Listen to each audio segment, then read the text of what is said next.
दिसंबर की यकबस्ता रात है और मैं इस वक्त रात को अपने छत के ऊपर खड़े होके आसमान से कुछ बातें कर रही हूँ। आसमान से इसलिए मैं बातें कर रही हूँ या इसको देख रही हूँ क्योंकि इसके ऊपर मेरा फेवरेट ऑब्जेक्ट मून जो मौजूद है।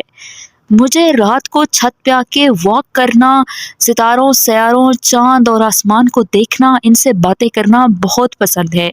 दिन भर तो अपने रोज़मर्रा के कामों से फुर्सत नहीं मिलती कि हम कुदरत के करीब हो सकें, लेकिन रात को तो इंसान अपने ज़हनी सुकून की खातिर ये काम कर ही सकता है। मुझे ये गहरे अंधेरे, खामोशी और ये ठंडी हवाएँ कुछ ज़्यादा ही पसंद हैं। हाँ, आप अब ये ना समझना कि मैं कोई शायरा हूँ या मेरा दिल टूटा हुआ है, नहीं, नहीं ऐसी कोई बात नहीं है। बल्कि इसीलिए तो मैं चाँद से जो बातें करती हूँ, वो मैं आपसे भी शेयर करने वाली हूँ, क्योंकि मुझे चाँद बहुत पसंद है। चाँद मुझे जवाब नहीं देता, लेकिन चाँद मुझे सुनता तो ज़रूर है। तो क्या ख़्याल है चाँद साहब, आज अपने व्यूअर्स को भी बताया ना जाए कि मैं और आप कौन-सी बातें करते हैं, बल्कि मैं तो आपसे कुछ सवालात करती हूँ। वैसे दोस्तों, मौसम भी कुछ इतना साफ़ नहीं है और मेरा गला भी थोड़ा ऑफ है, इसलिए आसमान पे आपको बस अंधेरा ही अंधेरा मेरे कैमरा में दिखाई देगा, लेकिन असल में कुछ थोड़े बहुत तारे दिखाई दे रहे हैं डिम लाइट के साथ। तो एक स्टार है जो कि बहुत ही ब्राइट दिख रहा है एज़ कम्पेयर टू अदर्स, और ये कैमरा में कैप्चर भी हो रहा है। तो ये जो है ना, मुझे लगता है वीनस है, क्योंकि चाँद के बाद जो सबसे ज़्यादा ब्राइट स्टार दिखाई देता है वो वीनस होता है, जिसका ज़िक्र मैं अपनी पुरानी वीडियोज़ में कर चुकी हूँ। तो चलें भई, वापस आते हैं अपने फेवरेट ऑब्जेक्ट के ऊपर, which is moon.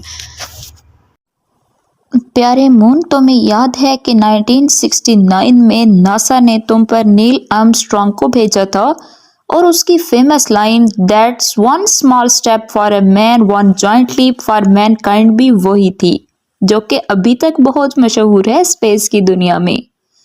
Neil Armstrong और बज़ एल्ड्रिन ने तुम्हारी सरफेस पर पहला कदम रखा था, और अभी अपोलो प्रोग्राम नासा का एक बहुत इम्पोर्टेंट स्टेप है कि आर्टेमिस प्रोग्राम को लॉन्च किया जा रहा है, और वो ये कि एक फीमेल एस्ट्रोनॉट को भी तुम्हारी सरफेस पर लैंड कराया जाएगा।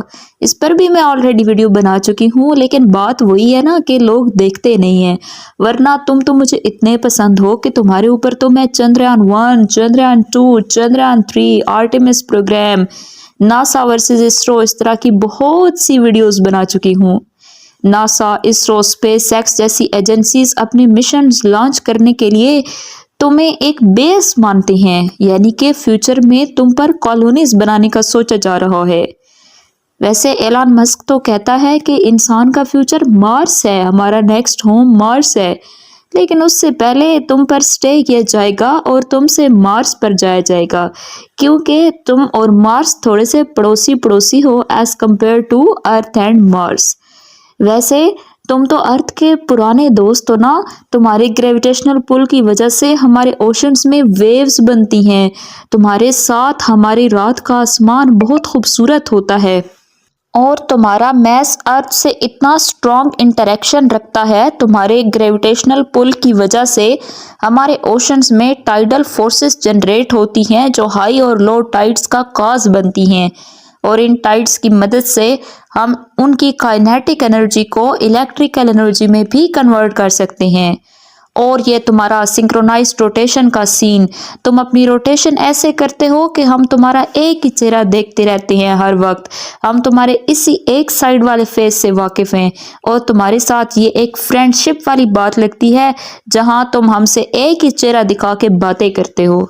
और हाँ, तुम्हारा फेजेस वाला इशू, ये वीडियो बनाने के लिए भी मैं ये वेट करती रही हूँ कि तुम थोड़े से बड़े हो जाओ, क्योंकि तुम मंथ के स्टार्ट में थोड़े से छोटे लगते हो और फिर धीरे धीरे बढ़ते हो, फुल मून बन जाते हो, फिर से छोटे हो जाते हो। तुम्हारा ये फेजेस वाला इशू तो किसी मूवी का प्लॉट ही लगता है, हर मंथ में अपना एक प्यारा सा ट्रांसफॉर्मेशन दिखाते हो, और ये फेजेस तुम्हारी पोजीशन और अर्थ की पोजीशन के साथ रिलेट करते हैं।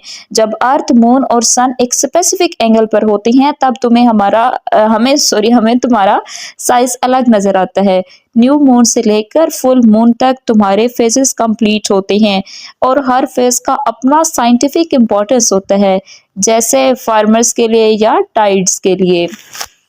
तुम पर ना एक बड़ी इंटरेस्टिंग चीज़ है, वो है तुम्हारे ये क्रेटर्स। तुम्हारी सरफेस पर ये क्रेटर्स ऐसे लगता है कि किसी इम्पैक्ट की वजह से हैं, जो किसी कॉमेट या एस्टेरॉइड के टकराने की वजह से हैं। और ये बात तो तुम्हें पता ही है कि तुम पर वाटर और हाइड्रोजन की तलाश चल रही है। साइंटिस्ट तुम्हारी सरफेस पर इनको ढूंढ रहे हैं। अगर तुम्हारे पास पानी मिल गया तो हम फ्यूचर में तुम्हें अपना स्पेस स्टेशन बनाने की प्लानिंग कर सकते हैं। और मुझे लगता है कि ये पानी जो है ना, वो इसरो और ये जो एजेंसीज हैं वो तुम्हारे पोलर रीजन्स में ढूंढ रही हैं, क्योंकि हमारे फ्यूचर मिशंस के लिए जाहिर है तुम हमारा स्पेस स्टेशन हो तो वहाँ पे ड्रिंकिंग वाटर और ऑक्सीजन तो ज़रूरी है ना, क्योंकि तुम हमारा गेटवे हो, मून गेटवे, जिससे हम मार्स पे जाएंगे।